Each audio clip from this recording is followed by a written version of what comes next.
Hello, my dear students. Today we will discuss class 9 science chapter 8 that is motion. Okay? ये actually physics का chapter है ना? Chapter का नाम है मोशंस. बहुत इजी चैप्टर है, आसानी से आपको समझ में आ जाएगा अगर आप थोड़ा सा ध्यान लगाएंगे तो.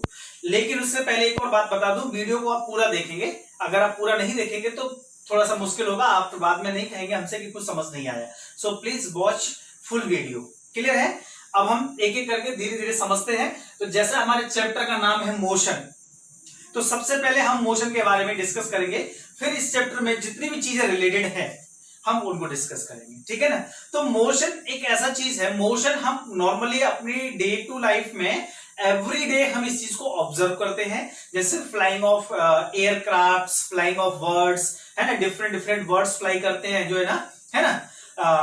और अपन ये कहें कि we are also moving to buy some vegetables और go to market by vehicles और using by other vehicles also means of transport. So means we are moving from one place to another place to fulfill our daily needs.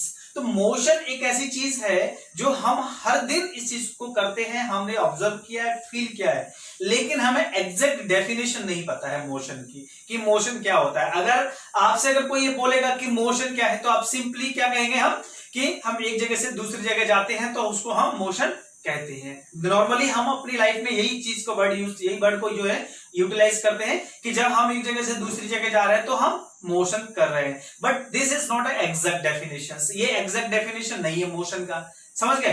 तो अगर हम exact definition की बात करें तो अपन वो सारी चीज डिस्कस करेंगे, यानी कि मोशन क्या है, हमारे कितने टाइप्स का मोशन होता है ना. फिर मोशन अगर वो हो रहा है तो वेरिएबल मोशन है कि कैसा हमारा यूनिफॉर्म मोशन है ना. फिर उसके बाद हमारे पास आ जाता है डिस्टेंस है, टाइम है, वेलोसिटीज है, स्पीड्स है, एक्सीलरेशन है. फिर उसके बाद अगर आप जाएंगे तो इस चैप्टर में हमारे इक्वेशन ऑफ मोशंस आ जाएंगे, कुछ ग्राफिकल क्वेश्चंस भी आ जाएंगे, ग्राफिकल रिप्रेजेंटेशंस आ जाएगा. तो ये सारे इस चैप्टर में हम पढ़ने वाले हैं. यानी कि मोशन हमारा एक ऑब्जेक्ट का भी हो सकता है, मोशन हमारे दो ऑब्जेक्ट का एक साथ भी हो सकता है, दो ऑब्जेक्ट का मोशन एक डायरेक्शन में हो रहा है या दो ऑब्जेक्ट का मोशन अपोजिट डायरेक्शन में हो रहा है. तो कई सारे तरीके से हम जो है ना, जो हमारी सारी चीजों को हम कवर करने वाले हैं इस चैप्टर में. तो ये तभी समझ में आएगा जब आप वीडियो को पूरा देखेंगे. अगर वीडियो को आप अधूरा देखेंगे, 1 मिनट 2 मिनट देखेंगे तो मैं आपको गारंटी नहीं दे सकता कि आपको समझ में आएगा. लेकिन अगर आपने वीडियो पूरा देखा तो ये चीजें आपको इस वीडियो में क्लियर होने वाली हैं और आप आराम से समझ जाओगे. ठीक है? इसीलिए वीडियो को पूरा देखिए. तो अब हम डिस्कस करते हैं मोशन का एग्जैक्ट डेफिनेशन क्या होता है. ठीक है? बहुत इजी डेफिनेशन है, एक बार में समझ में आ जाएगा. देखिए motion, if a body change its position मतलब समझ गए. जैसे मैं यहाँ पे खड़ा हूं तो ये हमारा एक पोजीशन हो गया. अब मैं अपनी पोजीशन को चेंज कर दिया, बात समझ में आ गई ना. तो हम पोजीशन को चेंज किया, मतलब यह पोजीशन को चेंज करने में कुछ तो टाइम लगा होगा. यानी कि इस जगह पे मैं खड़ा था तो मान के चलिए अभी 3:20 हो गया. मतलब कहने का मतलब है 3:20 है. मैं यहां से जाऊंगा तो 3:20 11 सेकंड हो जाएगा. मतलब हमने पोजीशन चेंज की तो कम से कम 1 सेकंड का टाइम लगा. तो क्या हो रहा है ये, यानी कि हमने अपनी पोजीशन चेंज की विथ रिस्पेक्ट टू टाइम. बात समझ में आ गई? टाइम के रिस्पेक्ट में हमने अपनी पोजीशन चेंज की. तो ये हमारे पास क्या हो गया, एक तरह से मोशन हो गया, मूवमेंट हो गया हमारा. यानी टाइम के साथ में जब कोई ऑब्जेक्ट अपनी पोजीशन चेंज करता है और as well as its surrounding also changes. Surroundings का मतलब होता है हमारे आसपास की चीजें. जैसे अगर मैं आप यहाँ पे खड़ा हूं तो हमारे सामने मोबाइल फोन स्क्रीन है ना. अगर मैं देखूं तो अगर मैं मूव करूंगा इस तरीके से तो अभी हमारे लेफ्ट में कुछ और था, राइट में कुछ और है, लेफ्ट राइट में. अगर मैं और आगे आ जाऊंगा तो हमारे पास लेफ्ट राइट में चीजें बदल जाएंगी. तो कहने का मतलब क्या हो रहा है, हमारा सराउंडिंग्स भी चेंज हो रहा है. जैसे जैसे हमने टाइम के साथ में अपनी पोजिशन चेंज की, मतलब हमारा सराउंडिंग्स भी बदल रहा है. बात समझ में आ गई? तो सराउंडिंग्स भी बदल रहा है, इसका मतलब क्या हो गया कि हम जो है वो मोशन में हैं. अगर मैं यहीं पे खड़ा हूं और अगले नेक्स्ट 10 मिनट्स तक ऐसे ही खड़ा रहूं, यानी तो नेक्स्ट 10 मिनट्स में हमारे सराउंडिंग्स भी नहीं बदल रहा है, नेक्स्ट 10 मिनट्स में हमारी पोजीशन भी नहीं चेंज हो रही. इसका मतलब आने वाले नेक्स्ट 10 मिनट्स में मैं मोशन में नहीं रहूंगा अगर मैं ऐसे ही रहूं तो. बात समझ में आ गई? तो मोशन का मतलब क्या हो गया कि अगर किसी ऑब्जेक्ट की पोजीशन चेंज हो रही है टाइम के साथ में और साथ में उसका सराउंडिंग्स भी चेंज हो रहा है तो वो ऑब्जेक्ट हमारा मोशन में होगा.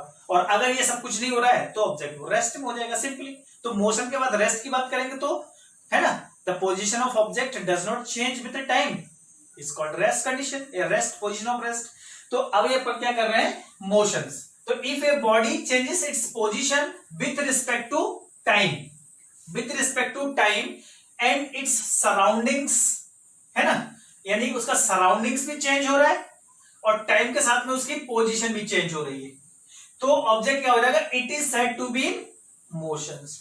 और अगर किसी ऑब्जेक्ट का पोजीशन जो है टाइम के साथ में चेंज नहीं हो रही है और सराउंडिंग्स भी चेंज नहीं हो रहा है, तो it is said to be in rest हो जाएगा। यानी कि अगर मोशन की ये बात, अगर डेफिनेशन ये हो गया, तो रेस्ट का डेफिनेशन क्या हो जाएगा, है ना, रेस्ट का डेफिनेशन ध्यान देना, if a body change its position, तो यहां पे चेंज की जगह क्या आ जाएगा, डज नॉट चेंज, है ना। रेस्ट की अगर बात करें तो क्या आ जाएगा, if a body does not change its position with respect to time and its surroundings, it is said to be in rest. समझ में आ गया, तो रेस्ट का डेफिनेशन सिंपल हो गया। तो मोशन अगर समझ में आ गया तो रेस्ट को डिफाइन कर सकते हो। तो इस तरीके से मोशन का मतलब ये एग्जैक्ट डेफिनेशन है हमारा। तो आज से आप एग्जैक्ट डेफिनेशन याद रखेंगे और सिंपल लैंग्वेज अगर हम कहें कि जब हमारा पोजीशन चेंज होता है टाइम के साथ में, है ना, और हमारी सराउंडिंग्स भी बदलते हैं, दोनों एक साथ बदलते हैं, है ना। हमारा अगर हमारी पोजीशन बदल रही है तो ऑब्वियसली सराउंडिंग्स भी बदलेगा, तो दोनों एक साथ बदल रहे हैं टाइम के साथ में, तो हम मोशन में हैं। और अगर ये चीजें नहीं बदल रही हैं मतलब हम रेस्ट में है या स्टेशनरी है। स्टेशनरी भी बोल सकते हैं, रेस्ट को हम क्या बोल सकते हैं, स्टेशनरी भी बोल सकते हैं। ठीक है, इस तरीके से। अब देखिए नेक्स्ट कंसेप्ट है हमारा पोजीशन। पोजीशन क्या होता है, the location of an object with respect to a particular locations, है ना, ऑब्जेक्ट की with respect to a particular point, particular point के रिस्पेक्ट में जो उसकी पोजीशन है या लोकेशन है ना, is known as positions of the object. Particular point about which the position of object is defined is called reference point और origin. यानी रेफरेंस पॉइंट और ओरिजिन जो है वो क्या है, जैसे सपोज मान लीजिए अपन किसी भी प्लेस का जो है ना डिस्टेंस मेजर करते हैं, दो सिटीज के बीच का डिस्टेंस मेजर करते हैं, तो एक सिटी से दूसरी सिटी के बीच का जो डिस्टेंस है, सपोज अपन अगर बात करें तो जगदलपुर और रायपुर के बीच का डिस्टेंस कितना है, सपोज 300 किलोमीटर। तो ये 300 किलोमीटर डिस्टेंस कौन सा हुआ, यानी जगदलपुर के बस स्टैंड से रायपुर के बस स्टैंड तक का डिस्टेंस हो गया। तो जगदलपुर के हमने बस स्टैंड से इस डिस्टेंस को मेजर किया, इसका मतलब ये हुआ कि ये जो बस स्टैंड जो पॉइंट हमने लिया रेफरेंस पॉइंट माना जाएगा, यानी कि इस रिस्पेक्ट में हमने पोजीशन, वो जो डिस्टेंस है वो या लोकेशन है वो हमने मेजर की। तो वो रेफरेंस पॉइंट हमारा जरूरी होता है। रेफरेंस पॉइंट किसके रिस्पेक्ट में हम चीजों को कंपेयर करें। तो जब हम दो चीजों को कंपेयर करते हैं कि ये टॉल है ये शॉर्ट है, तो टॉल और शॉर्ट का कुछ तो कंपैरिजन होगा। तो एक वैल्यू जो है हमारी, सपोज मान लो ये शॉर्ट है, शॉर्ट यहाँ पे है, टॉल यहाँ पे, तो अगर ये शॉर्ट है, अगर इसको रेफरेंस पॉइंट लेंगे तो इसके रिस्पेक्ट में हम बोल सकते हैं कि दिस इज टॉल। बात समझ में आ गई। अगर इस तरीके से है अभी तो ये शॉर्ट दिख रहा है, ये टॉल दिख रहा है, तो अगर इसके रिस्पेक्ट में लेंगे तो कह सकते हैं ये टॉल है, तो ये हमारा रेफरेंस पॉइंट हो गया, है ना, समझ गए, या ओरिजिन हो गया। इसके रिस्पेक्ट में हमने इसको बताया कि ये टॉल है या कैसा है। अब इसके रिस्पेक्ट में लेंगे तो ये शॉर्ट हो जाएगा। तो यानी कि जिसके रिस्पेक्ट में हम लेते हैं वो पॉइंट हमारा रेफरेंस पॉइंट या ओरिजिन कहते हैं। उसके रिस्पेक्ट में हम उसकी लोकेशन जो होती है ना वो हमारी पोजीशन हो जाती है। क्लियर है। फिर आगे हमारे पास जो है कुछ बेसिक थिंग्स है, यानी स्केलर क्वांटिटीज।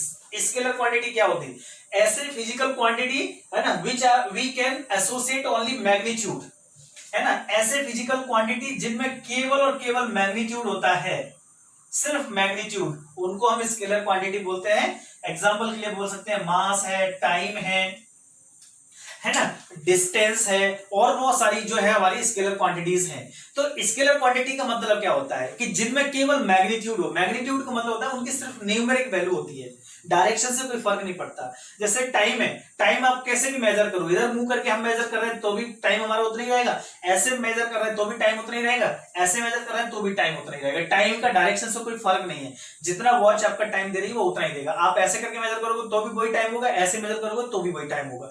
मतलब क्या हुआ कि हमने अपनी डायरेक्शन चेंज कर दी तो टाइम चेंज नहीं होता है, टाइम तो वही बताता है।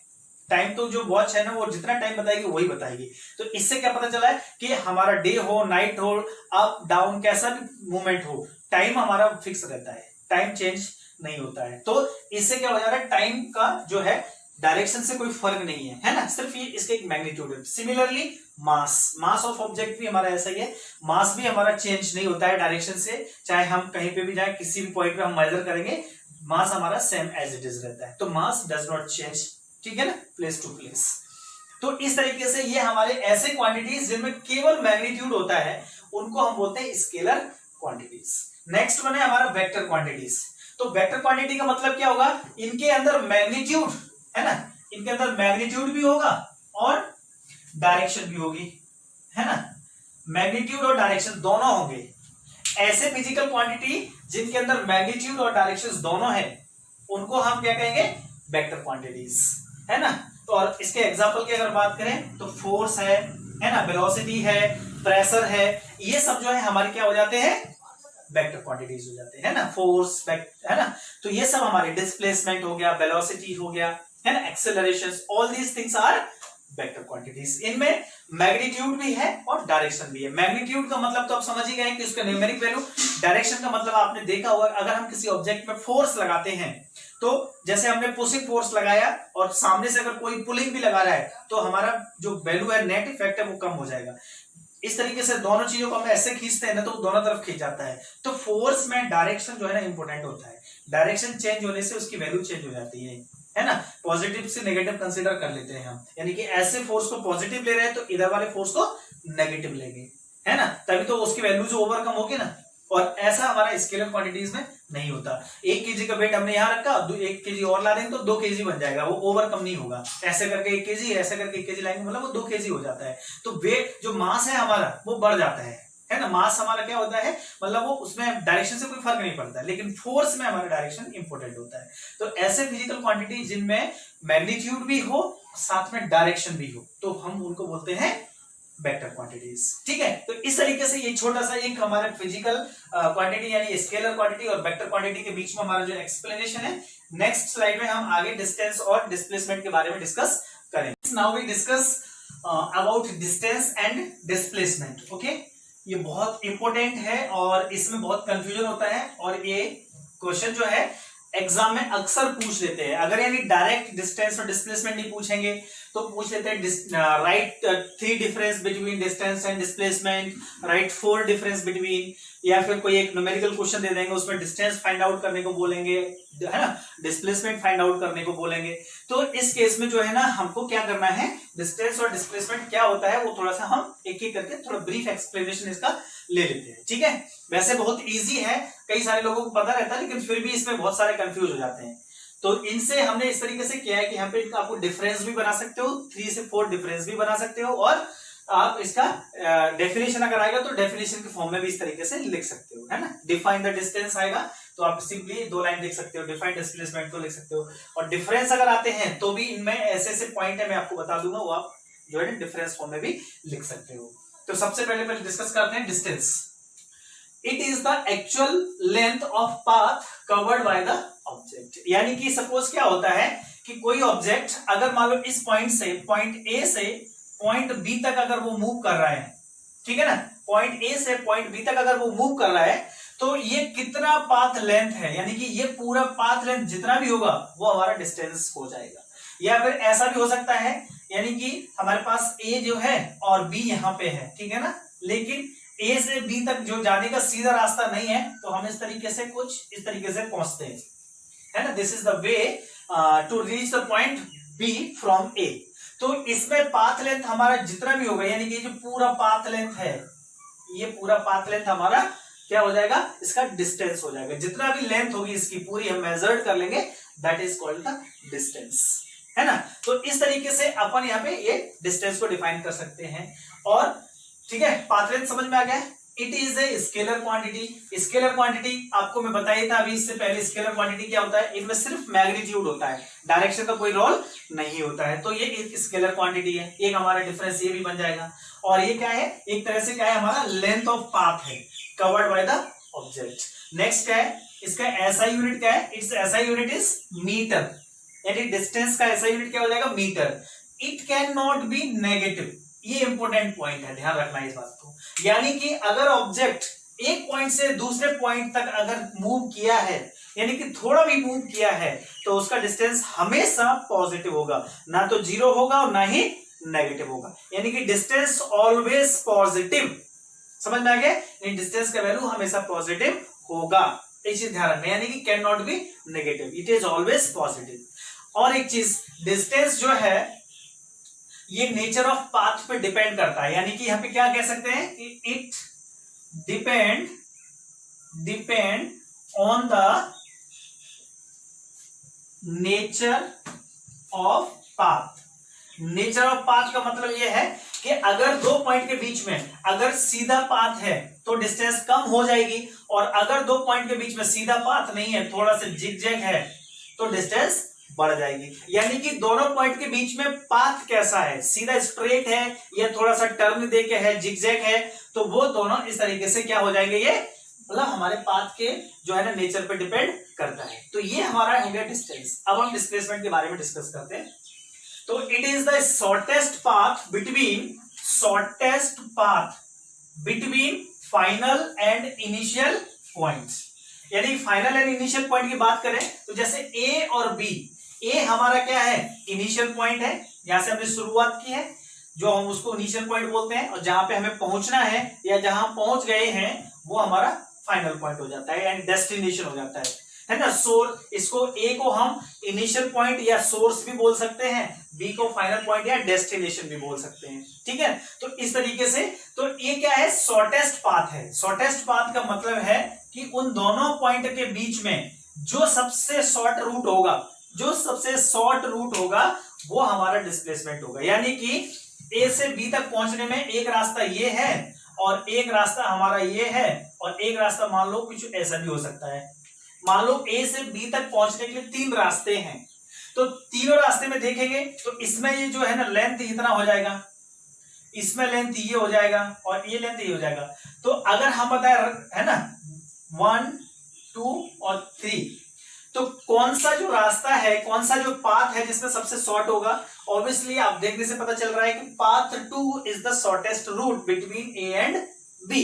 तो ये हमारा डिस्प्लेसमेंट हो जाएगा क्या, route 2 is called the displacement in this object और इन दिस फिगर, ठीक।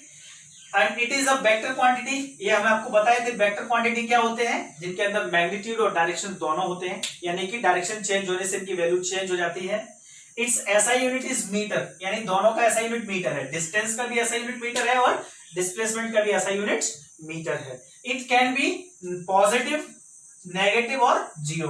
डिस्प्लेसमेंट हमारा पॉजिटिव भी हो सकता है, नेगेटिव भी हो सकता है, जीरो भी हो सकता है।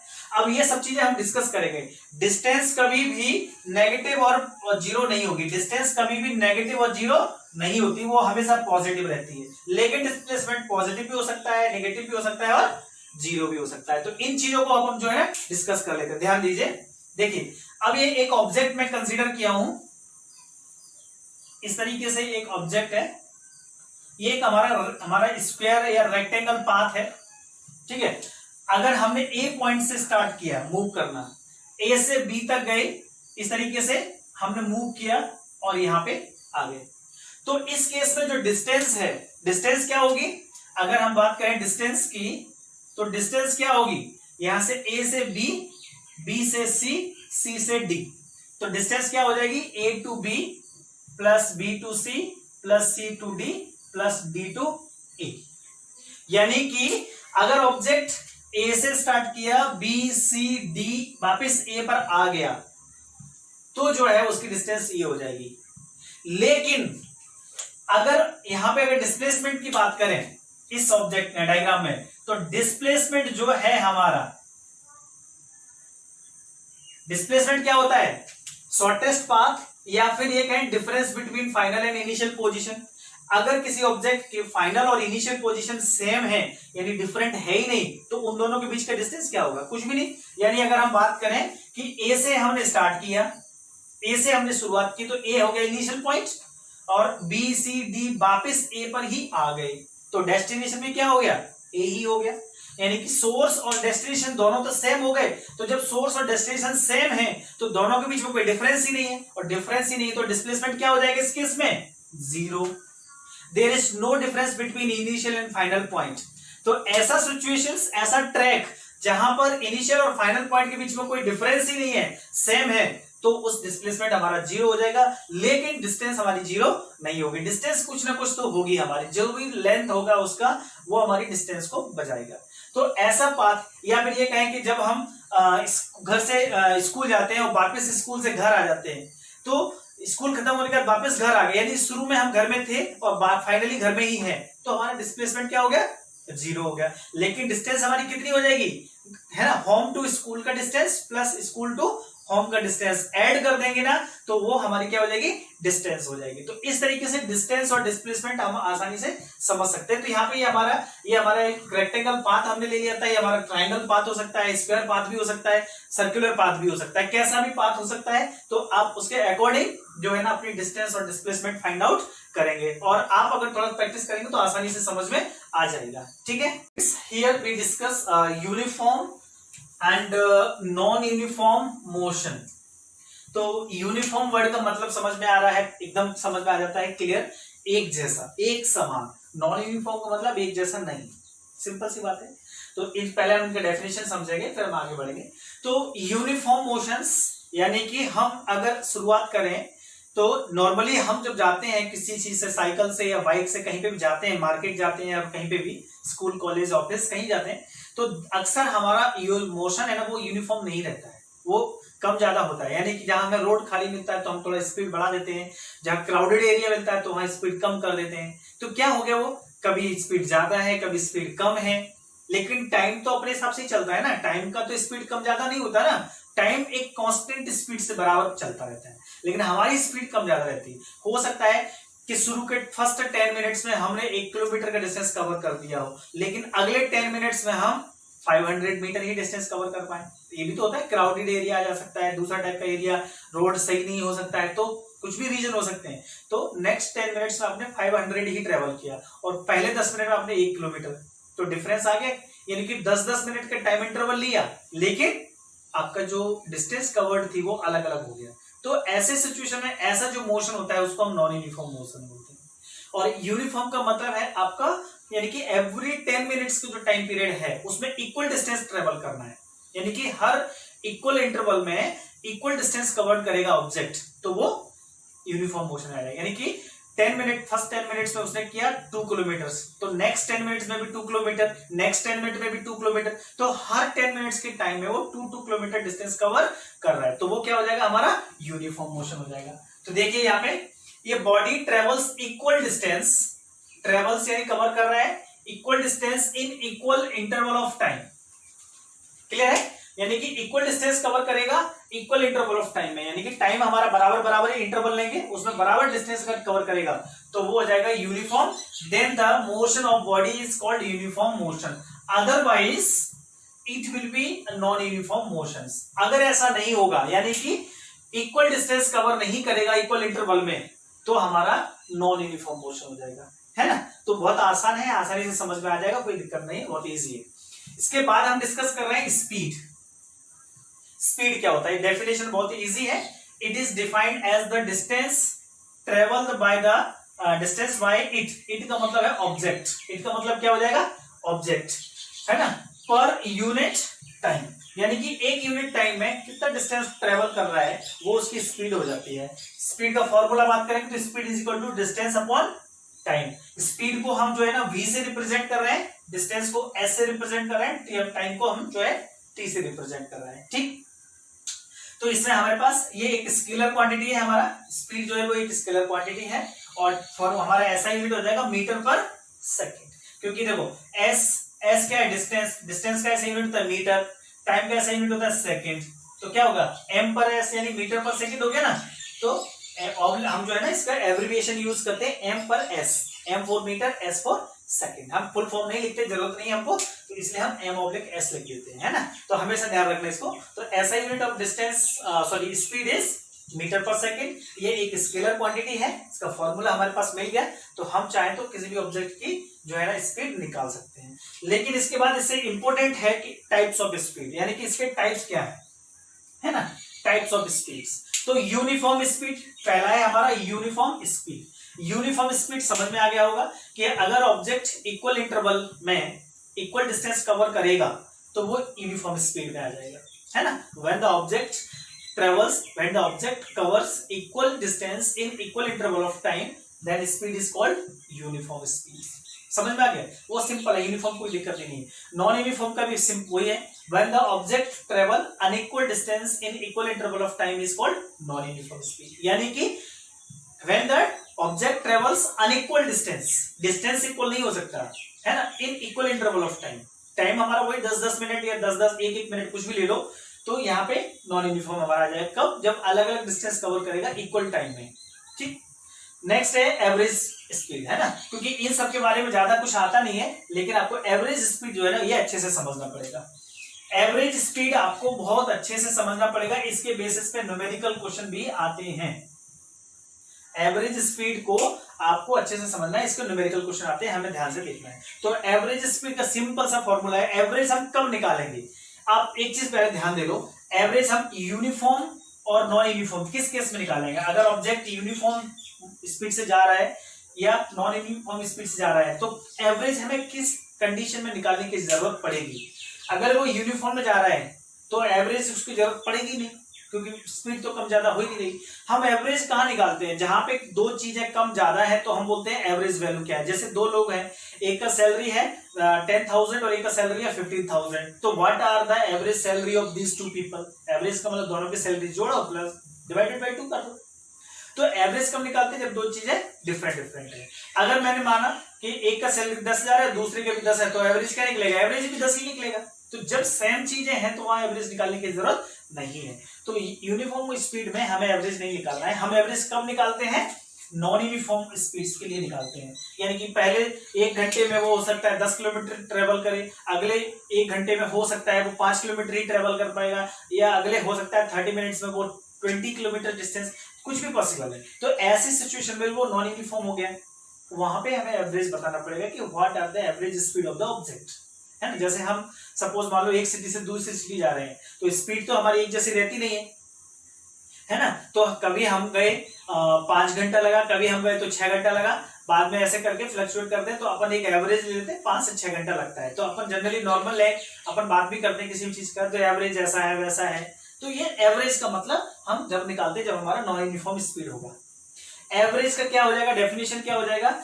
Average speed is defined as, और it is the ratio of total distance travelled upon total time taken. इसका फॉर्मूला है, इसलिए मैं यहां लिखा हूं, है ना। This is the formula of average speed, total distance travelled upon total time taken.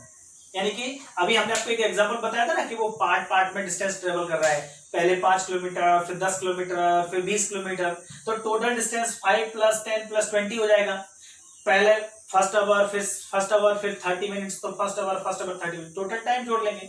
तो वो फॉर्मूला हम जो है यहाँ पे यूज करके हम आराम से एवरेज स्पीड को निकाल सकते हैं। नेक्स्ट वन आता है हमारा इंस्टेंटेनियस स्पीड। कौन सा आ रहा है? Instantaneous speed.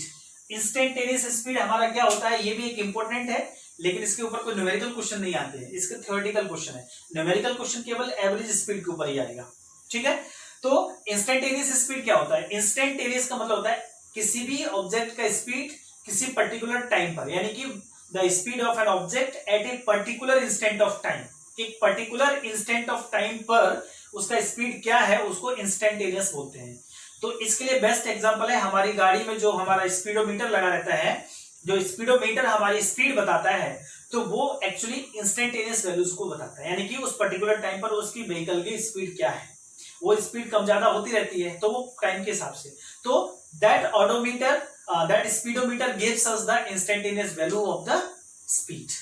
क्लियर है? तो वो इंस्टेंटेनियस स्पीड जो है ना हमें बताता है। तो इस तरीके से ये हमारे टाइप्स ऑफ स्पीड भी आसानी से समझ में आ जाएंगे, और हम इसके आगे न्यूमेरिकल डिस्कस भी करेंगे एवरेज स्पीड के, तो आपको ये फॉर्मूला का यूटिलाइजेशन करना भी अच्छे से समझ में आ जाएगा, है ना। पहले हम ये पूरा एक्सप्लेनेशन पार्ट करेंगे, उसके बाद बहुत सारे न्यूमेरिकल क्वेश्चंस करने वाले हैं। तो इस तरीके से आप कंटिन्यूअसली वीडियोस को देखते रहिए। हमारे चैनल को सब्सक्राइब नहीं किया तो सब्सक्राइब कर दीजिए, क्योंकि हम बहुत सारी चीजों को ऐसे डिस्कस करेंगे, नॉन स्टॉप हम डिस्कस करने वाले हैं, ठीक है। तो इसके आगे हम जो है नेक्स्ट वीडियोस में हम समझेंगे।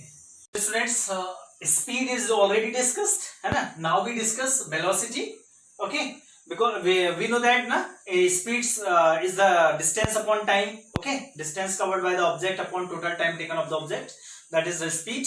Basically velocity is nothing, it is a kind of speed in a particular direction. यानी कि वेलोसिटी जो है वो एक तरह से स्पीड ही है, लेकिन एक पर्टिकुलर डायरेक्शन है। स्पीड में क्या होता है, हम डायरेक्शन का कोई मैटर नहीं है, हमारा किसी भी डायरेक्शन में हो सकता है। लेकिन वेलोसिटी की अगर बात करेंगे तो वही स्पीड अगर एक पर्टिकुलर डायरेक्शन से अगर हम कंसीडर करते हैं तो वो वेलोसिटी बन जाता है। ठीक है, वैसे इसका स्टैंडर्ड डेफिनेशन भी है, it is defined as the displacement of the object for unit time. यानी एक यूनिट टाइम में कितना डिस्प्लेसमेंट प्रोड्यूस हो रहा है ऑब्जेक्ट का, अगर उनका रेशियो ले लेंगे तो हमारा उसका वेलोसिटी निकल जाएगा। और ऐसा भी कह सकते हो कि velocity is the speed of an object moving in A definite direction. यानी कि एक तरह का स्पीड ही है, एक पर्टिकुलर डायरेक्शन में मूव करता है ऑब्जेक्ट। जब हम डायरेक्शंस कंसीडर कर लेते हैं, डायरेक्शन इंट्रोड्यूस कर देते हैं, तो वही स्पीड हमारा वेलोसिटी बन जाता है। इसीलिए वेलोसिटी का और स्पीड का दोनों का ऐसा यूनिट हमारा सेम है। इसका भी देखिए ऐसा यूनिट हमारा मीटर पर सेकंड है ना, और स्पीड का भी हमारा ऐसा यूनिट मीटर पर सेकंड है, बिकॉज दोनों हमारे सेम क्वांटिटीज हैं, बट एक में डायरेक्शंस कंसीडर कर रहे हैं और वेलोसिटी में डायरेक्शन लेते हैं, स्पीड में डायरेक्शन कंसीडर नहीं करते हैं, बस ये डिफरेंस है। ठीक है, ये हमारा फॉर्मूला हो जाएगा, velocity is equal to displacement upon time. अगर वेलोसिटी को v से रिप्रेजेंट किया है तो v is equal to D upon T. D is the displacement and T is the time.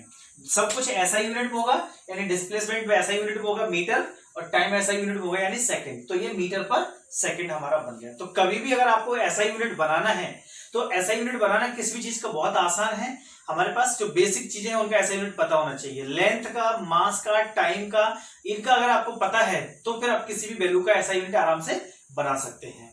ठीक है, अब देखिए टाइप्स ऑफ वेलोसिटी। ठीक है, तो टाइप्स ऑफ वेलोसिटी में जैसे हमारे स्पीड के 4 टाइप थे, वैसे ही हमारा वेलोसिटी के भी 4 टाइप्स हैं। वही है, सेम नाम वही है, कोई चेंजेस नहीं है। Uniform velocity, non uniform velocity, average velocity, instantaneous velocity. यहाँ पे वेलोसिटी की जगह उसमें बस स्पीड था, सब कुछ सेम है, बस वेलोसिटी और स्पीड बस चेंजेस हो गए हैं। तो सिमिलरली यूनिफॉर्म वेलोसिटी, आपको पता है कि एक ऑब्जेक्ट अगर इक्वल डिस्प्लेसमेंट कवर करता है इक्वल इंटरवल ऑफ टाइम तो हमारा वो यूनिफॉर्म वेलोसिटी हो जाएगा। यानी कि when the object travels when the object cover equal displacement in equal interval of time, then is said to be in uniform velocity। और जब नॉन अनइक्वल डिस्प्लेसमेंट कवर करेगा तो हमारे पास क्या हो जाएगा, नॉन यूनिफॉर्म हो जाएगा। तो यूनिफॉर्म मोशन और नॉन यूनिफॉर्म मोशन का डेफिनेशन एक तरह से हमारा इसमें आ जा रहा है। तो इसको आपको बार बार याद करने की जरूरत नहीं है, इसलिए आप अपने ऑन वर्ड में आसानी से बना सकते हैं। ये फॉर्मूला हमारा नेक्स्ट है एवरेज वेलोसिटी। ये हमारे लिए इंपॉर्टेंट है, इसके बेसिस पर हमारे न्यूमेरिकल क्वेश्चंस आते हैं, जैसे हमने स्पीड में भी देखे थे, वेलोसिटी में भी देख रहे हैं। तो ये वी एवरेज लिख दिया है, AVE शॉर्ट फॉर्म लिख दिया है वी एवरेज। तो वी एवरेज क्या होता है, total displacement of object upon total time taken, कि टोटल डिस्प्लेसमेंट कितना हो रहा है और टोटल टाइम टेकन कितना हो रहा है। यानी एवरेज वेलोसिटी हम वही केस में निकालेंगे जब हमारे पास नॉन यूनिफॉर्म वेलोसिटी है, जैसा कि मैंने आपको स्पीड में भी बताया था। एवरेज वैल्यू कब निकालते हैं, जब उसका वेलोसिटी कम ज्यादा हो रहा है, अप एंड डाउन हो रहे हैं किसी किसी पर्टिकुलर इंटरवल में, तो उस केस में हमें एवरेज निकालने की जरूरत पड़ती है। जब अगर ऑब्जेक्ट यूनिफॉर्म वेलोसिटी से मूव कर रहा है तो no need to find out the average velocities. Clear? Instantaneous velocity, you know very well, velocity of an object at particular instant of time is called instantaneous velocity। यानी एक particular time पर उस object का क्या velocity है वही हमारा instantaneous हो जाता है। ठीक है, तो ये हमारे तो एवरेज का फॉर्मूला है। इंस्टेंटेनियस के लिए कोई फॉर्मूला नहीं है, यूनिफॉर्म के लिए कोई फॉर्मूला नहीं है, नॉन यूनिफॉर्म के लिए कोई फॉर्मूला नहीं है। फॉर्मूला सिर्फ हमारे लिए किसके लिए है, एवरेज वेलोसिटी के लिए। तो ये फॉर्मूला ये भी है, आप चाहो तो कभी कभी हमारा ये भी यूटिलाइज हो जाता है। ये कब यूज होता है हमारा, ये वाला हमारा फॉर्मूला, ये ध्यान रखना, ये क्योंकि बुक्स में भी दिया नहीं है, आपको ये चीज समझना पड़ेगा। यानी कि वेलोसिटी, एवरेज वेलोसिटी हम फाइंड आउट करेंगे तो ये वाला फॉर्मूला कब यूज करेंगे और ये वाला फॉर्मूला हम कब यूज करेंगे, दोनों ही फॉर्मूले एवरेज वेलोसिटी फाइंड आउट करने के हैं। तो ये फॉर्मूला कब करेंगे, जब हमारा ऑब्जेक्ट एक नॉन यूनिफॉर्म रेट से मूव कर रहा हो, यानी कि उसकी वेलोसिटी कम ज्यादा बहुत एक मतलब ज्यादा चेंजेस हो रही हो। कभी 10 मिनट में वो स्पीड है उसकी 30, कभी फिर नेक्स्ट 10 मिनट में उसकी स्पीड होगी 10, 5, मतलब एक अनइक्वल चेंजेस हो रहे हैं उसमें, अनइक्वल चेंजेस होते हैं उसकी वेलोसिटी में, तो हम इस केस में ये वाला यूज करेंगे। लेकिन अगर इक्वल चेंजेस हो रहे हैं, एक यूनिफॉर्म रेट से चेंजेस हो रहा है, यूनिफॉर्म रेट का मतलब फिक्स्ड वैल्यू से चेंजेस हो रहे हैं, तो उस केस में हम ये वाला एवरेज यूज करेंगे। यानी initial velocity that is u final velocity that is v। Initial और फाइनल का मतलब क्या होता है कि जब हम किसी ऑब्जेक्ट को कंसीडर करते हैं तो शुरुआत में जो हमारी स्टार्टिंग है, जहां से स्टार्टिंग हो रही है, उस स्टार्टिंग वैल्यू को बोलते हैं इनिशियल वैल्यू। तो इनिशियल वेलोसिटी यानी शुरुआत में जो वेलोसिटी होगी वो इनिशियल वेलोसिटी, उसको u से रिप्रेजेंट कर दिया है। फिर कुछ पर्टिकुलर टाइम के बाद उसकी वेलोसिटी कुछ हो जा रही होगी, है ना, तो उसको क्या हो जाएगा फाइनल वेलोसिटी। इस केस में एक्चुअली क्या होता है, उसमें जनरली टाइम नहीं दिया रहता, बस इतना दिया रहता है कि एक ऑब्जेक्ट है इनिशियल वेलोसिटी से मूव कर रहा है और उसकी फाइनल वेलोसिटी ये है, तो उसके एवरेज क्या होगी, तो simply initial plus final upon 2, तो ये हमारा एक एवरेज हो जाता है। तो initial velocity plus final velocity divided by 2। Final velocity को हमने जो है ना 2 से b से रिप्रेजेंट किया गया, किससे, b से रिप्रेजेंट हमने फाइनल वेलोसिटी को किया है। तो इस तरीके से ये वेलोसिटी के बारे में है। अब यहाँ पे एक क्वेश्चन और अराइज होता है कि अगर आपसे क्वेश्चन पूछा जाता है कि right 3 difference between velocity and speed, तो वेलोसिटी और स्पीड के बीच में 3 डिफरेंसेस क्या होंगे। जैसे कि हमने आपको बताया था डिस्टेंस और डिस्प्लेसमेंट के बीच में डिफरेंसेस आपने बताए थे, वैसे ही इसके बीच में बता सकते हैं। तो वेलोसिटी में और स्पीड में 3 और 4 आराम से बेसिक डिफरेंस आप बता सकते हो। स्पीड क्या है, speed is a scalar quantity, velocity is a vector quantity, है ना, दोनों समझ में आ गए। Speed always positive, velocity can be positive, negative और जीरो, है ना, ये हो सकता है। स्पीड का फॉर्मूला क्या है, डिस्टेंस अपॉन टाइम, वेलोसिटी का फॉर्मूला क्या है, डिस्प्लेसमेंट अपॉन टाइम। हो गए 3 डिफरेंसेस, क्योंकि ऐसा यूनिट तो सेम है दोनों का, तो वो तो डिफरेंस में आएगा नहीं, है ना। तो इस तरीके से 3 डिफरेंसेस आप आसानी से बना सकते हैं, यानी एक दोनों का डेफिनेशन हो जाएगा, एक स्केलर वेक्टर वाला बता दो और एक पॉजिटिव हमेशा रहती है, दूसरा पॉजिटिव नेगेटिव कुछ भी हो सकता है। तो इस तरीके से बेसिक अगर आपने ढंग से पढ़ते हैं ना, तो हम डिफरेंसेस अपने मन से भी बना सकते हैं, कोई दिक्कत वाली बात नहीं है, ठीक है। तो उम्मीद अभी कर रहा हूं मैं कि आपको स्पीड और वेलोसिटी अच्छे से समझ में आ गए। इस acceleration, it is most important topic, okay, and very interesting also. Acceleration means it is basically acceleration is a rate of change of velocity. Means जब कभी ऑब्जेक्ट का या किसी ऑब्जेक्ट का स्पीड कम या ज्यादा होता है, या वेलोसिटी का हो या स्पीड का हो, कोई प्रॉब्लम्स नहीं है ना। लेकिन एक्चुअली एक्सेलरेशन क्या है, ये वेक्टर क्वांटिटी है, इसलिए हम वेलोसिटी वर्ड ज्यादा यूज करें तो ज्यादा अच्छा रहेगा, है ना। तो क्या होता है कि जब हम कहीं मार्केट जाते हैं तो हमारा स्पीड हमेशा या वेलोसिटी का कम ज्यादा होता रहता है।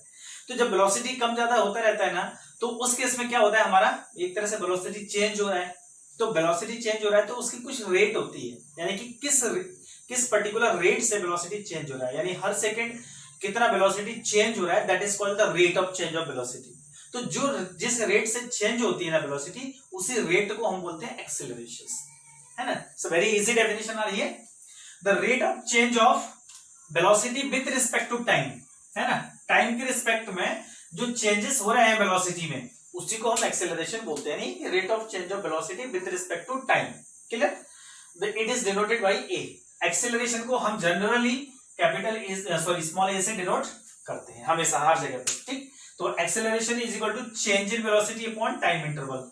चेंज इन वेलोसिटी को अगर हम चाहें तो डेल्टा v भी लिख सकते हैं, है ना, और चेंज इन टाइम इंटरवल को डेल्टा t लिख देते हैं। डेल्टा का मतलब होता है, इसको डेल पढ़ते हैं ना, ट्राइंगल जब दिख रहा है आपको, उसको डेल्टा पढ़ते हैं। तो डेल मींस होता है चेंजेस को शो करता है। ये जहां पे भी ये वर्ड लगा रहता है ना, तो ये चेंजेस को शो कर रहा है। तो डेल v मतलब वेलोसिटी चेंजेस हो रही है, डेल t मतलब हमारा टाइम चेंजेस हो रहा है। अगर जिसके आगे हम डेल्टा लगा देंगे मतलब वो चेंजेस को रिप्रेजेंट करता है, ठीक है।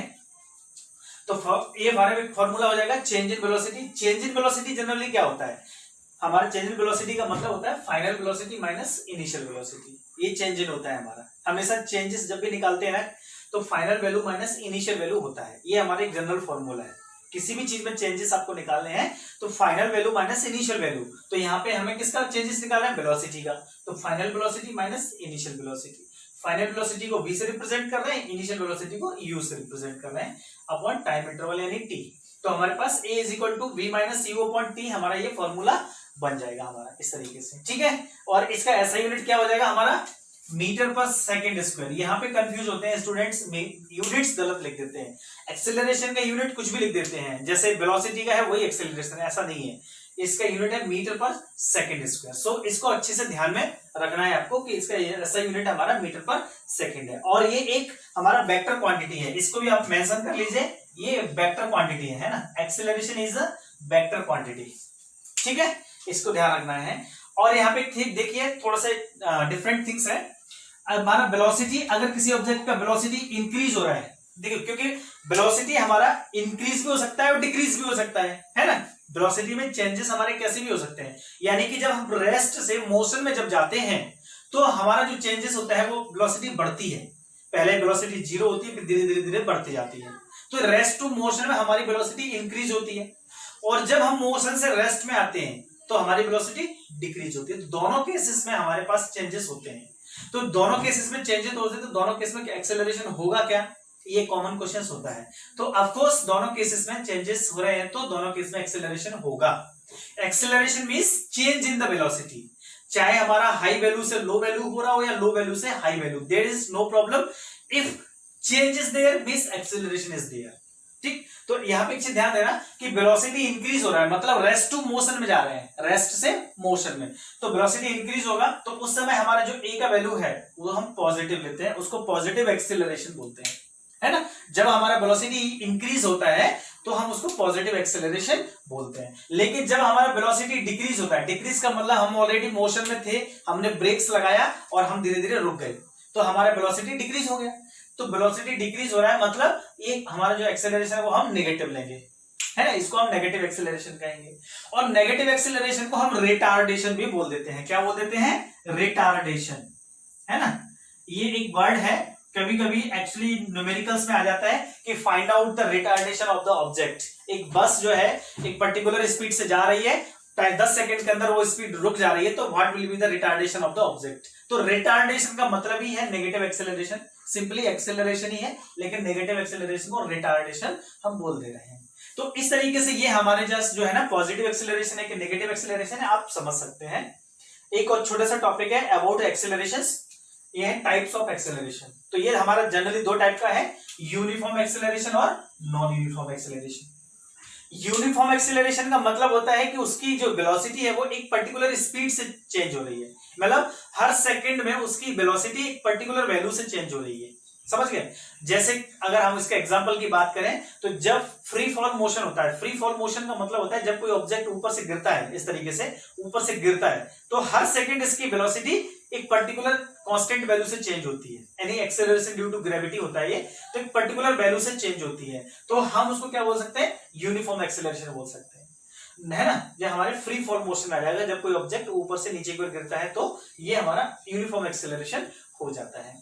नॉन यूनिफॉर्म एक्सेलरेशन कब होता है? जब उसकी वेलोसिटी एक यूनिफॉर्म रेट से नहीं, एक मतलब अपने पर्टिकुलर वैल्यू के हिसाब से नहीं, वो कुछ भी चेंजेस हो जा रहा है, सडनली उसकी स्पीड बढ़ जा रही है, सडनली डिक्रीज हो जा रही है, मतलब एक कांस्टेंट वैल्यू से इंक्रीज डिक्रीज नहीं हो रहा है ना। उसका जो इंक्रीज होने का स्पीड है या डिक्रीज होने का स्पीड है ना, वो अनइक्वल है ना। हो सकता है पहले सेकंड में 2 मीटर की velocity 2 metre per second change हुई हो, बाद में एकदम 4 मीटर पर सेकंड हो जाए, तो ऐसा कुछ भी नहीं है, तो ये नॉन यूनिफॉर्म में आ जाएगा। इसमें क्या हो जाएगा हमारा motion of the car, motion of the car यानी मोशन ऑफ द बाइक्स, कुछ भी ले सकते हो, मोशन ऑफ द बस, ये हमारे नॉन यूनिफॉर्म एक्सेलरेशन में आ जाएंगे। तो इस तरीके से पॉजिटिव यूनिफॉर्म और नॉन यूनिफॉर्म एक्सेलरेशन हम डिफाइन कर सकते हैं कि जब हमारी वेलोसिटी एक पर्टिकुलर वैल्यू से चेंज हो रही हो तो हमारा यूनिफॉर्म हो जाएगा, और जब एक पर्टिकुलर वैल्यू से चेंज नहीं हो रही होगी तो नॉन यूनिफॉर्म हो जाएगा। इसका एग्जांपल आ जाएगा हमारा फ्री फॉल मोशंस, और इसका एग्जांपल आ जाएगा मोशन ऑफ ए कार। तो इस तरीके से हम ये एक्सेलरेशन को लेके छोटा सा ब्रीफ एक्सप्लेनेशन है। इसके बाद अगर हमारा अब आगे जो है graphical representation of the motion आएगा, यानी अब हम थोड़ा सा ग्राफ के थ्रू भी पढ़ने वाले हैं, ग्राफिकल हमारे जो है ना रिप्रेजेंटेशन इसमें आएंगे, ठीक है। So dear students, now we discuss graphical representations of motion. यानी मोशन तो हमारा दो टाइप का होता है, यूनिफॉर्म मोशन और नॉन यूनिफॉर्म मोशंस। तो उनको अब ग्राफिकली कैसे रिप्रेजेंट करते हैं तो हम ये देखते हैं। तो और ग्राफ किस किस के बीच में ड्रॉ किया जाता है, तो ये सारी चीजें अब हम डिस्कस करने वाले हैं। तो अभी हम सबसे पहली बात तो ये है कि हम ही जो अब बताने वाले हैं आपको कि डिस्टेंस टाइम ग्राफ। सबसे पहले हमारे ग्राफ कितने टाइप के होते हैं? एक तो हमारा डिस्टेंस और टाइम के बीच में ग्राफ ड्रॉ किया जाता है, उसको हम डिस्टेंस टाइम ग्राफ बोलते हैं। एक हमारा वेलोसिटी और टाइम के बीच में ग्राफ आता है, तो उसको हम वेलोसिटी टाइम ग्राफ बोलते हैं, है ना। तो स्पीड टाइम ग्राफ भी हो सकता है, वेलोसिटी टाइम ग्राफ भी हो सकता है। और एक ग्राफ ड्रॉ करने के लिए सबसे एक चीज जो मेन इंपॉर्टेंट थिंग्स है वो आप ये है कि दोनों ग्राफ कोई सा भी हो, यूनिफॉर्म मोशन के लिए हो, नॉन यूनिफॉर्म मोशन के लिए हो, एवरेज हो, कैसा भी हो, डिस्टेंस टाइम हो, स्पीड टाइम हो, कैसा भी हमारा ग्राफ हो, टाइम को हमेशा, जो टाइम है उसको हम हमेशा एक्स एक्सिस के अलोंग लेंगे, यानी कि जो हमारा एक्स एक्सिस है ना, ये एक्स एक्सिस के अलोंग हमेशा हम टाइम कंसीडर करेंगे, इस बात का ध्यान रखना है, ठीक है। और डिस्टेंस है, स्पीड है, वेलोसिटी है, इनको हमेशा अलोंग द वाई एक्सिस लेंगे, समझ गए। अगर आप ये चीज ध्यान रखेंगे तो आपको ये कंफ्यूजन नहीं होगा कि अलोंग एक्स एक्सिस क्या लेना है, अलोंग वाई एक्सिस क्या लेना है। तो आपको ये चीज पता चल जाएगा कि जो टाइम एक्सिस है, वो जो एक्स एक्सिस है, वो उसके हमेशा टाइम ही लेना है हमें, चाहे कोई सा भी आप ग्राफ ड्रॉ करोगे। तो ये आपके लिए ज्यादा जो है ना इंपॉर्टेंट पॉइंट हो गया। और इधर अगर जैसे डिस्टेंस टाइम है तो टाइम तो यहाँ हो गया, डिस्टेंस इधर हो जाएगा। अगर मान लो वेलोसिटी टाइम है तो टाइम तो यहाँ हो गई, तो वेलोसिटी इधर आ जाएगा। तो केवल हमें यहाँ चेंजेस करने, बाकी इधर तो हमें टाइम ही लेना है। तो ये बहुत अच्छा इंपॉर्टेंट पॉइंट है, आपको याद रखना है, ठीक है। दूसरा चीज है, अब हम डिस्कस करेंगे डिस्टेंस टाइम ग्राफ। क्या डिस्कस करेंगे? Distance time graph.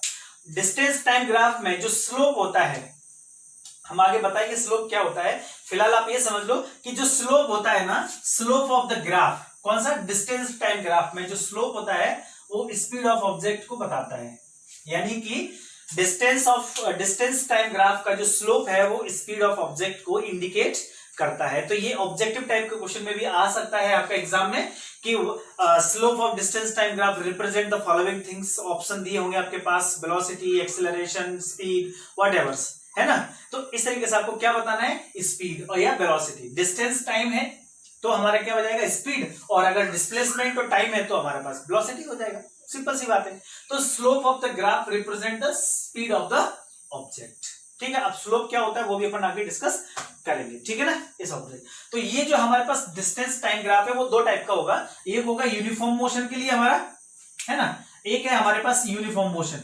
Uniform motion को रिप्रेजेंट करने का जरूरत नहीं, एक्सप्लेन करने का जरूरत नहीं है, आपको पता ही है यूनिफॉर्म मोशन। और दूसरा है नॉन यूनिफॉर्म मोशन के लिए। नॉन यूनिफॉर्म में भी हमारे दो टाइप के ग्राफ हो जाएंगे, एक मैं ये बना दिया और दूसरा मैं बनाऊंगा, ठीक है ना। तो इस तरीके से तो हम पहले क्या करते हैं, यूनिफॉर्म मोशन के लिए डिस्कस कर लेते हैं। तो यूनिफॉर्म मोशन में क्या होता है कि हर इक्वल इंटरवल में इक्वल डिस्टेंस कवर करता है ऑब्जेक्ट, है ना। Any object cover equal distance in equal interval of time. तो हमने क्या किया, यहाँ पे देखो अलोंग एक्स एक्सिस है टाइम ले लिया, अलोंग वाई एक्सिस है हमने डिस्टेंस ले लिया। टाइम का हमने सेकंड में लिया है, डिस्टेंस को हमने मीटर में लिया है। तो हमने इसमें पार्ट कर दिए 0 1 2 3 4 5, अपने अकॉर्डिंग आप अपने ब्रेक कर सकते हो। 2 के टेबल में हमने ले लिया ये। तो इसमें क्या दे रहा है, देखो ये 1 सेकंड का इंटरवल है ना, 0 से 1, 1 से 2, 2 से 3, तो 1 1 सेकंड का इंटरवल हो गया। तो 1 1 सेकंड के इंटरवल में यहाँ पे देखेंगे तो 2 2 मीटर का डिस्टेंस लिया गया है। तो हर एक सेकंड के इंटरवल, यानी हर एक सेकंड में ऑब्जेक्ट जो है वो 2 2 मीटर का डिस्टेंस कवर कर रहा है। देखो 0 से 1 सेकंड में 2 मीटर, फिर 1 से 2 सेकंड गया तो फिर 2 मीटर यानी 4 तक पहुंचा। इस तरीके से हर एक 1 सेकंड के इंटरवल में ऑब्जेक्ट 2 2 मीटर का डिस्टेंस कवर कर रहा है। तो इक्वल इंटरवल में इक्वल डिस्टेंस कवर हो गया, मतलब ये यूनिफॉर्म मोशन के लिए हो गया। तो इस तरीके से यूनिफॉर्म मोशन के लिए हमारा ये स्ट्रेट लाइन आएगा, ध्यान रखना इस बात का। अगर इस तरीके से स्ट्रेट लाइन है तो वो यूनिफॉर्म मोशन को शो कर रहा है। किसको शो कर रहा है? यूनिफॉर्म मोशन को। समझ में आ गया? यूनिफॉर्म मोशन में जो स्लोप आएगा, स्लोप क्या होता है, ये हमारा डिस्टेंस एक्सिस है या डिस्टेंस वाई एक्सिस का डिस्टेंस बोलो, ये टाइम है। तो डिस्टेंस अपॉन टाइम, ये जो वैल्यू लेंगे वो हमारा स्लोप रहता है। यानी कि यहाँ पे ध्यान देंगे, ये जो मैं लिखा हूं नीचे डिस्टेंस, वैसे मैं यहां लिख देता हूं, स्लोप इज इक्वल टू होता है delta X upon delta T. मतलब delta X upon delta T. Delta X क्या है? एक तरह से हमारा पोजीशन है, पोजीशन में चेंजेस हो रहा है। डेल्टा का मतलब चेंजेस होता है और डेल्टा टी का मतलब होता है टाइम में चेंजेस। तो पोजीशन कितना चेंज हो रहा है, टाइम कितना चेंज हो रहा है। तो अगर ये लेंगे तो हमारा क्या आ जाएगा, ये स्लोप आ जाएगा। तो पोजीशन क्या है, देखो अगर हमने यहाँ पे ध्यान देंगे आप, ये T1 कंसीडर किया है, ये T1 टाइम है, ये T2 टाइम है। तो T1 टाइम पर उसका जो पोजीशन है वो है S1, T2 टाइम पर जो पोजीशन है उसका वो है S2, है ना। तो change in position, initial value हो जाएगा S1, फाइनल वैल्यू हो जाएगा S2। तो चेंज इन पोजीशन का मैं आपको बताया था कि फाइनल माइनस इनिशियल होता है, तो S2 माइनस S1 हो गया। टाइम कितना चेंज हो रहा है, T1 से T2, तो फाइनल माइनस इनिशियल मतलब T1 माइनस T2। तो ये क्या हो गया हमारा, ये स्लोप हो गया। तो ये जो स्लोप है यही तो हमारा स्पीड के बराबर होता है ना। तो ये स्लोप है, ये स्पीड का फॉर्मूला होता है। स्पीड क्या है, हमारा जो डिस्टेंस कवर कर रहा है। अब डिस्टेंस कितना कवर कर रहे हैं, S1 से लेकर S2 के बीच का डिस्टेंस ले रहे हैं हम, है ना। और टाइम पीरियड क्या है, T1 से T2 के बीच में। तो पर्टिकुलर टाइम में कितना डिस्टेंस कवर कर रहा है, वो हमारा डिस्टेंस अपॉन टाइम हमारा क्या होता है, ये तो स्पीड होता है ना। तो यहाँ पे देखो ये डिस्टेंस अपॉन टाइम आ गया, तो slope of this graph gives us the speed of an object. तो ये हमारा एक यूनिफॉर्म मोशन के लिए डिस्टेंस टाइम ग्राफ है, ठीक है। अब हम डिस्कस करते हैं नॉन यूनिफॉर्म मोशन के लिए डिस्टेंस टाइम ग्राफ को। तो यहां पे आप देखेंगे सिंपली ये हमारा टाइम एक्सिस और ये हमारा डिस्टेंस एक्सिस। अलोंग एक्सिस हमने टाइम ले लिया सेकंड में, यहाँ पे हमने डिस्टेंस मीटर में लिया है। ये हमने अपने हिसाब से 2, 4, 6 आप अपने अकॉर्डिंग से जो है ना डिविजन आप दे सकते हो, कोई दिक्कत नहीं। यूनिफॉर्म मोशन में आपका इस तरीके से ग्राफ आएगा। अगर ऐसा ग्राफ है तो आप समझ लेना क्या है, ये हमारा नॉन यूनिफॉर्म मोशन है ना। शायद मैं अभी कुछ गलत बोल दिया था, यूनिफॉर्म बोला था, I am very sorry for that. ये नॉन यूनिफॉर्म के लिए है, किसके लिए, ये नॉन यूनिफॉर्म मोशन के लिए। तो नॉन यूनिफॉर्म मोशन में हमारा इस तरीके से ग्राफ आएगा, और स्पेशली ये जो इस तरीके से ग्राफ आएगा, क्योंकि इसमें क्या होता है नॉन यूनिफॉर्म में, एक इंटरवल हम 2-2 सेकंड का ले रहे हैं, लेकिन डिस्टेंस हमारा अनइक्वल कवर करेगा, तो कभी कम कभी ज्यादा। तो ये इस तरीके से, तो ये जो ग्राफ है वो किसके लिए है, it is for increasing speed. अगर ऑब्जेक्ट का स्पीड इंक्रीज हो रहा है, नॉन यूनिफॉर्म के केस में बता रहा हूं, रेस्ट से जब आप मोशन में आते हैं, तो जब हमारा रेस्ट से मोशन में आते हैं तो उसमें स्पीड हमारा क्या होता है, नॉन यूनिफॉर्म होता है। तो उस केस में जो ग्राफ आएगा वो ऐसा आएगा, यानी हमारी स्पीड जो है वो इंक्रीज हो रही है। समझ में आ गया, हमारी स्पीड क्या हो रही है, वो इंक्रीज हो रही है, तो ये वाला ग्राफ आ जाएगा हमारा। और अगर हमारे पास स्पीड डिक्रीज हो रही है, इंक्रीज की जगह क्या हो सकता है, डिक्रीज भी तो हो सकती है ना। स्पीड तो हमारा ऑब्जेक्ट का है, हाई से लो या लो से हाई, मतलब स्मॉल कैसा भी हो सकता है ना, कम भी हो सकती है। जब हम ब्रेक से अप्लाई करते हैं किसी भी ऑब्जेक्ट में तो उसकी स्पीड कम भी हो जाता है। तो उस केस में क्या रहेगा, तो उस केस के लिए मैं बता रहा हूं, यहाँ पे ड्रॉ कर दे रहा हूं ग्राफ को मैं, है ना, ठीक है। ग्राफ को मैं ड्रॉ कर दे रहा हूं, बाकी सब चीजें तो आपको समझ ही आ गई होंगे। तो उसका इस तरीके से रहेगा, इस तरीके से ग्राफ रहेगा कुछ। ये हमारा किसको शो कर रहा है, डिक्रीजिंग स्पीड को शो कर रहा है ना। और अगर ये वाला जो ग्राफ आएगा, ये किसको शो कर रहा है, इंक्रीजिंग को। तो जो रेड वाला ग्राफ है वो इंक्रीजिंग शो कर रहा है, और ये वाला है वो डिक्रीजिंग शो कर रहा है। मैं यहां पे मेंशन कर देता हूं, ये डिक्रीजिंग स्पीड के लिए है, डिक्रीजिंग स्पीड के लिए, ठीक है। और ये जो रेड वाला है ये हमारा इंक्रीजिंग स्पीड के लिए है ना, इंक्रीजिंग स्पीड, क्लियर। तो आपको नॉन यूनिफॉर्म के केस में इस तरीके से ग्राफ आता है। तो जनरली हमारा नॉन यूनिफॉर्म के केस में न्यूमेरिकल्स नहीं आता है। न्यूमेरिकल क्वेश्चन अगर आपके आएंगे तो यूनिफॉर्म के केस में आएंगे, और यूनिफॉर्म के केस में इस तरीके से कोई भी 2 पॉइंट आपको लेना है, ए और बी पॉइंट ले लेना है। ए पॉइंट का पोजीशन क्या है 4 मीटर, टाइम क्या है हमारा 2 सेकेंड्स। बी पॉइंट का पोजीशन है 10 मीटर और टाइम क्या है हमारा 5 सेकेंड्स। तो टाइम T1 और T2 मिल गया, यहाँ ए और बी पोजीशन मिल गया। तो चेंज इन पोजीशन को निकाल देना, वो आपका डिस्टेंस हो जाएगा। चेंज इन टाइम निकाल देना, वो आपका टाइम इंटरवल हो जाएगा। तो इस तरीके से यूनिफॉर्म मोशन के केस में हमारे न्यूमेरिकल क्वेश्चन बनते हैं, और हम डिस्कस करेंगे एनसीईआरटी टेक्स्ट बुक का पूरा एक्सरसाइज का क्वेश्चन डिस्कस करेंगे हम, उसका भी वीडियोस पोस्ट करेंगे। तो आप हमारे चैनल को सब्सक्राइब कर दीजिए, ताकि आपको आने वाली वीडियोस भी आपको नोटिफिकेशन मिल जाएगी, नहीं तो आप मिस कर सकते हैं, ठीक है। एग्जाम टाइम है तो आप मिस भी कर सकते हैं, तो आपको लॉस हो सकता है, इसीलिए। और ये नॉन यूनिफॉर्म के लिए, ठीक है। इसके बाद हम अब वेलोसिटी टाइम ग्राफ डिस्कस करेंगे, okay. This is the velocity time graph, है ना। वेलोसिटी टाइम ग्राफ हम डिस्कस करते हैं। तो जैसा कि हमने आपको बताया था कि टाइम को हमेशा हम अलोंग एक्स एक्सिस लेंगे, तो यहाँ पे ऑटोमेटिकली हमारा वेलोसिटी बच जाएगा, है ना। तो इसमें कोई कंफ्यूजन नहीं होगा। ये वेलोसिटी टाइम ग्राफ है हमारा B4 वेलोसिटी, T4 टाइम, है ना। वेलोसिटी टाइम ग्राफ है कांस्टेंट वेलोसिटी के लिए। कांस्टेंट वेलोसिटी का मतलब ऑब्जेक्ट एक पर्टिकुलर वेलोसिटी से मूव कर रहा है, यानी यह उसका वेलोसिटी जो है ना तो कम हो रहा है और ना ही ज्यादा हो रहा है, यानी कांस्टेंट वैल्यू से मूव कर रहा है ना। अब उसका वैल्यू कुछ भी हो सकता है। तो उसके लिए हमारा ग्राफ कुछ इस तरीके से आएगा, यानी कि parallel to the time axis. ये टाइम एक्सिस है ना, इसके पैरेलल आ जाएगा। अगर ऐसा कोई ग्राफ है, टाइम एक्सिस के पैरेलल अगर कोई ग्राफ है, तो वो हमारा किसको शो करेगा, कांस्टेंट वेलोसिटी, यानी कि graph of velocity time graph for the constant velocity of the object, है ना, इस तरीके से। अब इसमें एक चीज ध्यान रखना है, इससे इंपोर्टेंट है वेलोसिटी टाइम ग्राफ के लिए। इंपोर्टेंट क्या है कि distance travelled by the object अगर हमें निकालना है ना।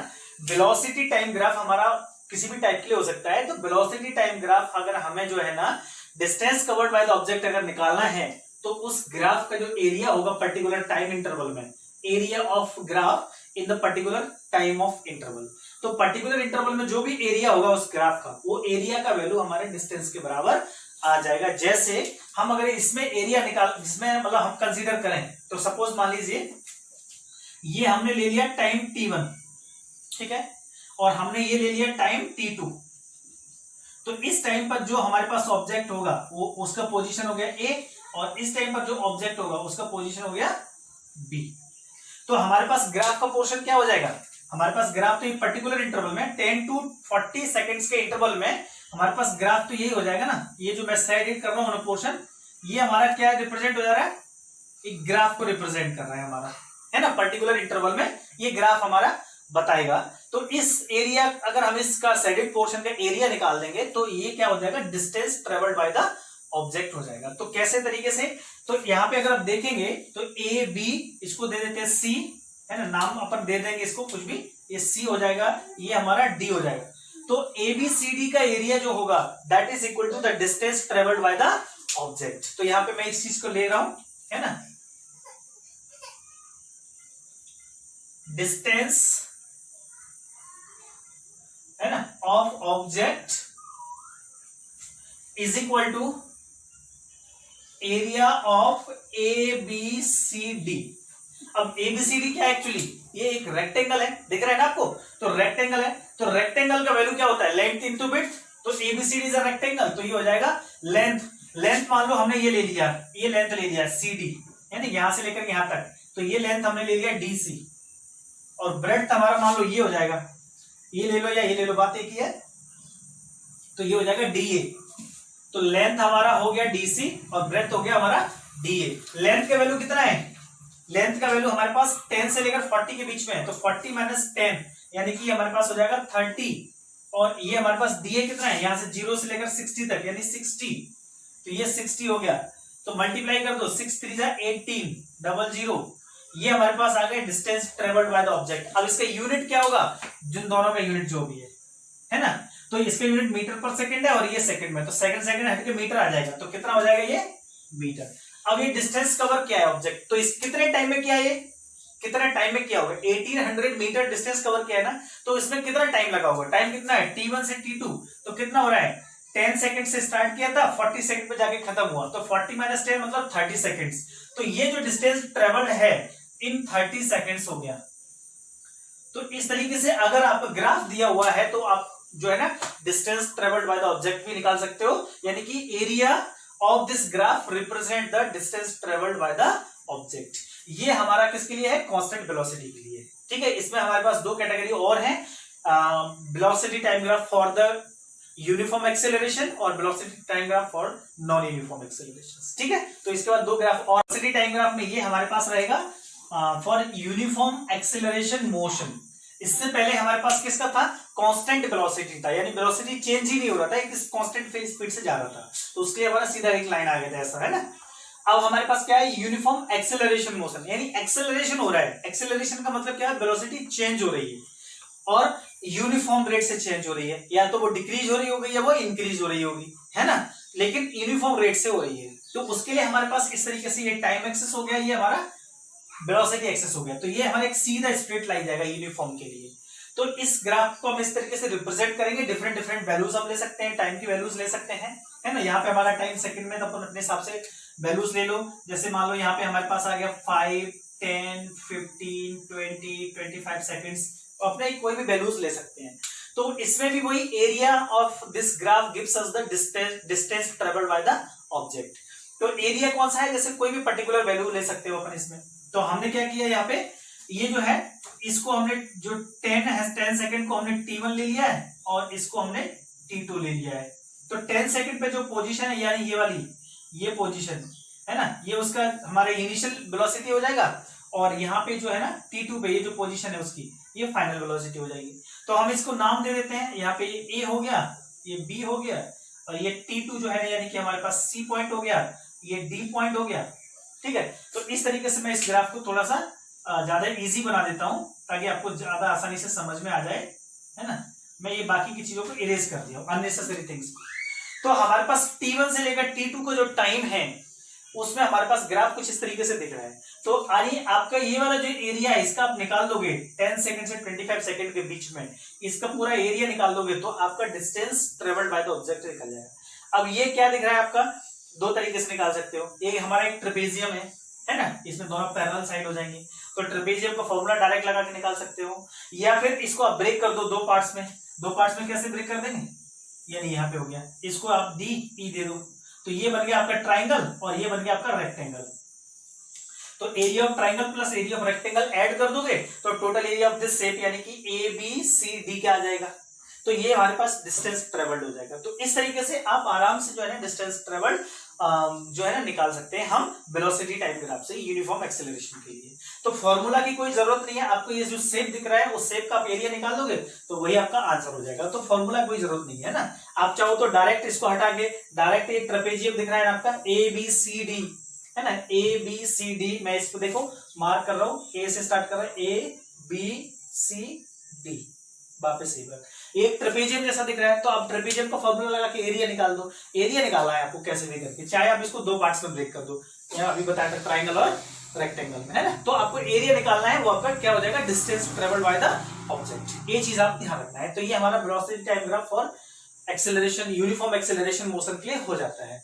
नॉन यूनिफॉर्म एक्सेलरेशन मोशन के लिए देखिए यहीं पे चेंजेस हो जाएगा, तो यहाँ पे मैं बस थोड़ा सा नॉन यूनिफॉर्म वर्ड जोड़ दे रहा हूं, ये हो जाएगा नॉन यूनिफॉर्म है ना, velocity time graph for non uniform acceleration motion. Acceleration तो रहा है लेकिन नॉन यूनिफॉर्म है, तो उसमें कुछ नहीं है, ये जो वैल्यूज है ये थोड़ी सी चेंजेस हो जाएंगी है ना, ज्यादा चेंजेस नहीं होता है उसमें भी, थोड़ा बहुत चेंजेस होते हैं,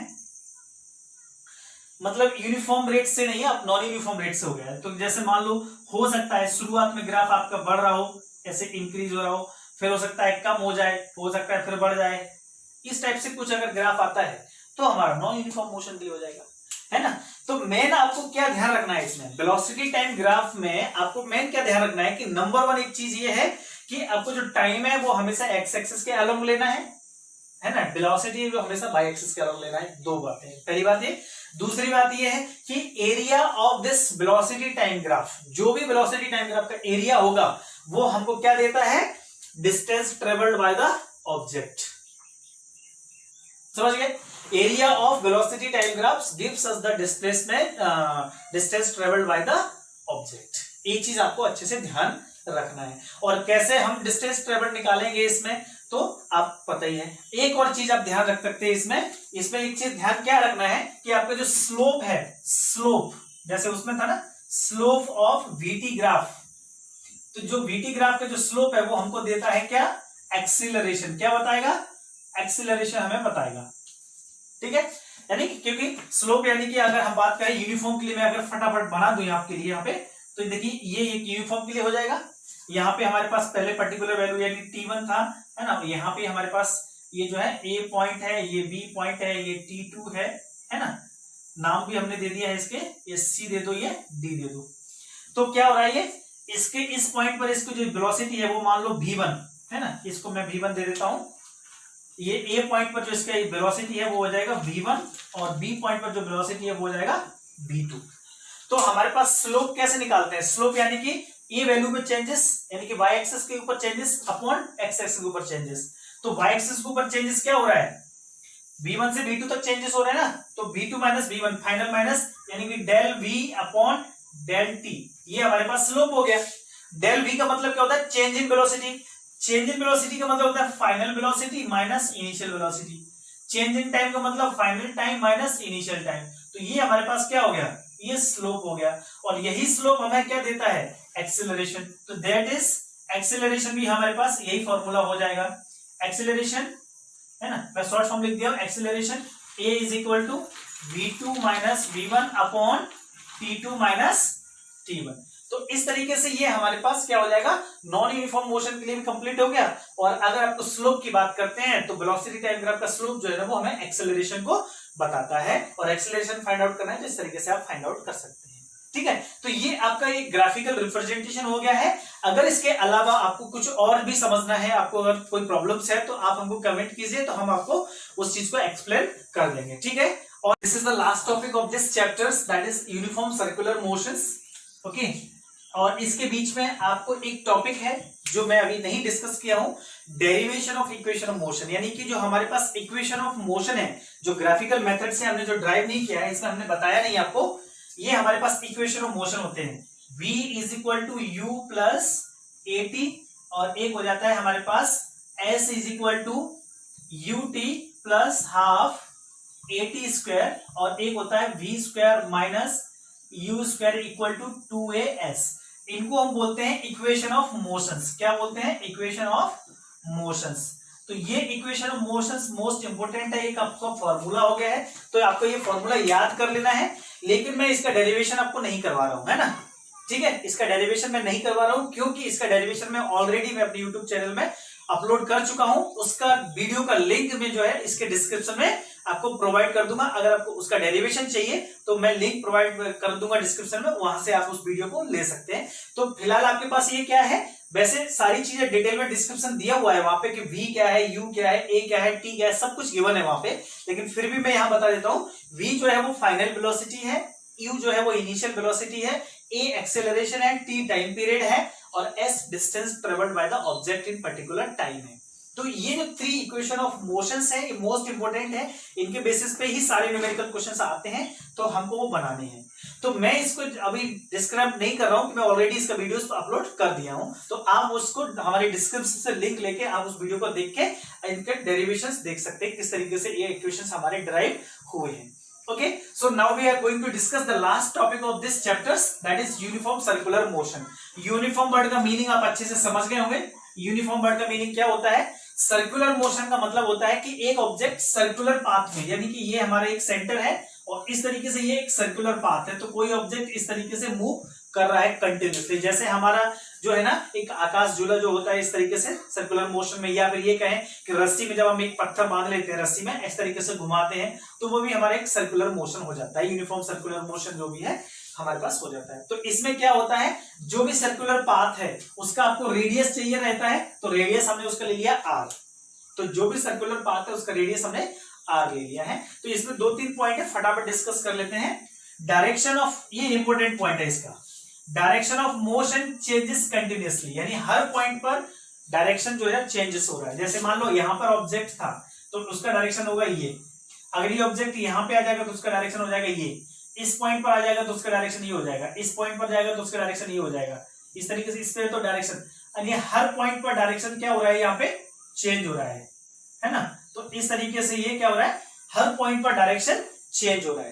तो एवरी मूवमेंट, एवरी सेकेंड पे डायरेक्शन चेंज हो रहा है इसके मोशन का, या अगर कहो स्पीड का या वेलोसिटी का डायरेक्शन क्या हो रहा है, चेंज हो रहा है। तो ये आप वर्ड आप ध्यान रखना है, यानी कि in circular motions direction of motion is changes every movement of time, ठीक है। दूसरी चीज, object takes one come round of circular path, यानी कि अगर ऑब्जेक्ट इसका एक कंप्लीट राउंड लगा देता है, एक कंप्लीट पाथ कंप्लीट कर देता है, तो जो डिस्टेंस होगी वो किसके बराबर होगी, circumference of the circular path, that is distance equal to 2πr, है ना। तो एक सर्कुलर पाथ यानी कि एक राउंड में कितना डिस्टेंस कवर करेगा ऑब्जेक्ट, 2πr।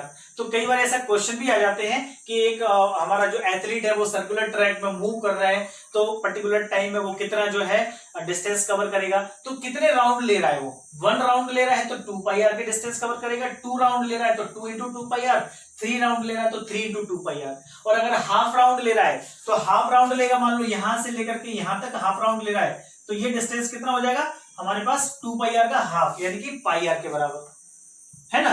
तो इसमें डिस्टेंस तो ये हो गया। डिस्प्लेसमेंट की बात करते हैं, तो डिस्प्लेसमेंट अगर आप देखेंगे, अगर हमने यहां से शुरुआत की और एक कंप्लीट राउंड ले लिया, वापस वहीं पहुंच गए, यानी कि इनिशियल और फाइनल पॉइंट हमारा सेम है, तो डिस्प्लेसमेंट 0 हो जाता है, क्योंकि डिस्प्लेसमेंट क्या होता है, shortest path between final and initial position. तो यहाँ पे तो दोनों सेम है इसलिए 0 हो गया। लेकिन कभी कभी ऐसा भी आ जाता है कि जो है हमारा ऑब्जेक्ट यहां से स्टार्ट किया और यहां तक आया, यानी कि ठीक जस्ट इसके अपोजिट आ जाता है, तो डिस्टेंस कितना होगा, ये यहां से πr के बराबर हो जाएगा डिस्टेंस। डिस्प्लेसमेंट कितना होगा, डिस्प्लेसमेंट हो जाएगा ये वाला, इसका जो डायमीटर होगा वही इसका डिस्प्लेसमेंट हो जाएगा, क्योंकि ये फाइनल पॉइंट है और ये इनिशियल पॉइंट है, तो इन दोनों के बीच का डिस्टेंस डायमीटर के बराबर हो जाएगा। तो ऐसे न्यूमेरिकल क्वेश्चन में पूछते हैं तो वो चीज आपको ध्यान रखना पड़ेगा, थोड़ा सा है ना, समझना है। तो एक राउंड कंप्लीट लिया तो डिस्टेंस 2πr हो जाएगा। अगर हम स्पीड की बात करेंगे तो स्पीड इक्वल टू होता है डिस्टेंस अपॉन टाइम टेकन, है ना, वो तो सिंपल फॉर्मूला है, तो 2πr अपॉन t। तो एक राउंड में हमारा स्पीड इसका पता चल जाएगा कि क्या स्पीड है हमारे ऑब्जेक्ट का, ठीक है। तो इस तरीके से ये जो चैप्टर है हमारा, इसका एक्सप्लेनेशन खत्म हो गया है। इसके कुछ न्यूमेरिकल क्वेश्चंस है, मैं आपको अवेलेबल करवा दूंगा हमारे यूट्यूब चैनल में, इसलिए आप जो है इसको ध्यान से वीडियो को देखेंगे। अगर एक बार नहीं समझ में आ रहा है तो आप 2 बार वीडियो को देख लीजिए, और आपको उम्मीद करता हूं समझ में आ गया होगा, और या फिर अभी आ जाएगा देखने से, ठीक। और अगर आपको हमारा टीचिंग स्टाइल अच्छा लगा तो आप हमारे चैनल को सब्सक्राइब कर दीजिए। Thank you very much.